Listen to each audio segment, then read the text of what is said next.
Keiti, sa olid enne siia tulemist väga elevil. Ja Kuidas nüüd siis kohal olles see reaalsus ja see ootus kattunud on? ma arvan, et kõik on väga hästi kattunud, et täna see feeling, mida ma ringi ajal tundsin, see oli, ma ei saa öelda, et see oli närv, aga see oli siuke pinge, aga see oli selline võistluspinge, et see oli nagu õige võistluspinge, mida ma ütleks, et Eestis sellist ma ei ole kätte saanud see aasta. Sest et Eestis kuidagi sa oled harjunud võistlema ja sa oled harjunud kogu selle seltskonnaga, mis ümberringi on.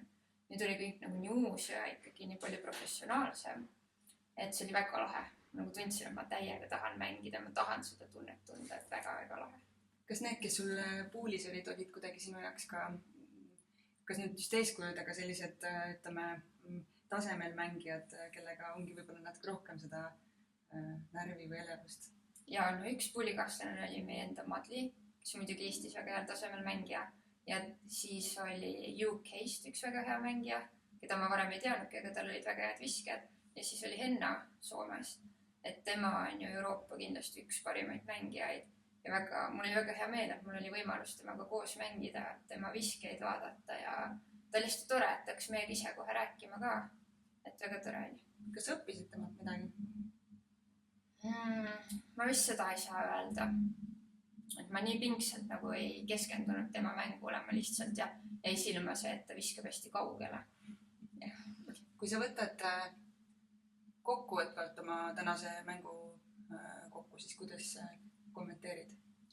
Ma tunnen, et ma jäin rahule, sellepärast, et mul on hästi tihti selline tunne, et kohe, kui ma ringi lõpetan, ma tunnen, ma tahaks uuesti rajale minna, et mul jäi nii palju maha ja nagu nii palju rajale maha, mis oleks võinud paremini minna, aga see ring ma tunnen, et häid asju oli palju rohkem kui halbu. Et üks suurem pahandus oli, aga samas drive'id lendasid kõvasti kaugemale kui treeningringidel. Et ühel par 4, kus ma birdie sain, ma ei oleks elu sees uskunud, et ma sinna väljagi viskan 2 viskega. 288 meetrit. No mäest alla natukene, aga ikkagi see ei olnud 100-meetrisest viskest, seal ei piisa nagu 200-sest. Et see oli nagu, kui ma drive ära tegin ja nägin, kuidas avadrive'ist lendab ja kannab, siis ma olin nagu, wow, kus sa lähed? Et see tekitab väga head tunnet, kui välja tuleb niimoodi. Tahtsingi küsida, et milline oli sinu jaoks see kõige eredam moment, et kas see võib olla see sama? Ja see oli kindlasti see sama.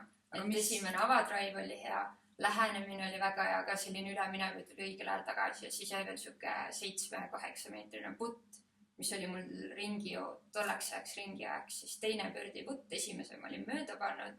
See oli selline eriti nagu tunne, et tahaks seda ära panna, siis esimene birdie kätte saada ja tuli ära õnneks. Millega sa need ilusad visked tegid? Minu põhidriver Raider. Et selline, et tema natukene lahjem läheb üle ja tuleb tagasi ka. Kui sa nüüd mõtled teistsugusele momendile, et mis sul sinna rajale maha võis siis nii-öelda jääda, mis see oli? Paar putti läksid siukse 5-6 meetri pealt mööda. Et üks oli see esimene birdie putt, see oli nagu siuke, näha oli, et käsi tegi mingi halva liigutuse, et see pani birdie, siis oli rohkem pingeid jälle peal.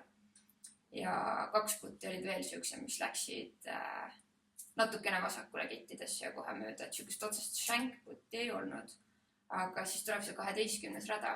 Ma tean, eile intervjuudes te hästi palju rääkisite sellest, et kõik kardavad seda ja too hetk ma nagu ei kartnud seda, sest ma olin selle treeningringidel kogu aeg väga hästi läbinud ja mul ei olnud isegi sellist mõtet, et see võiks halvasti minna.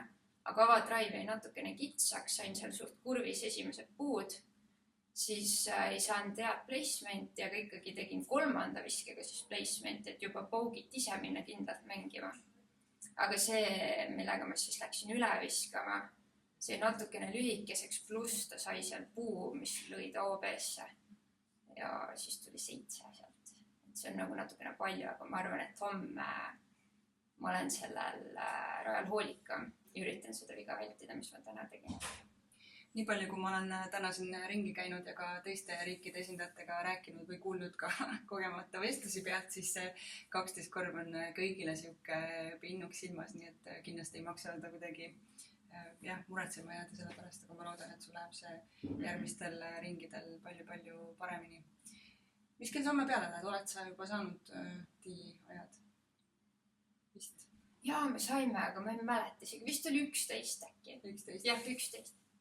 esimesel rajal parandama midagi ei pea. Aga putid kindlamad siis?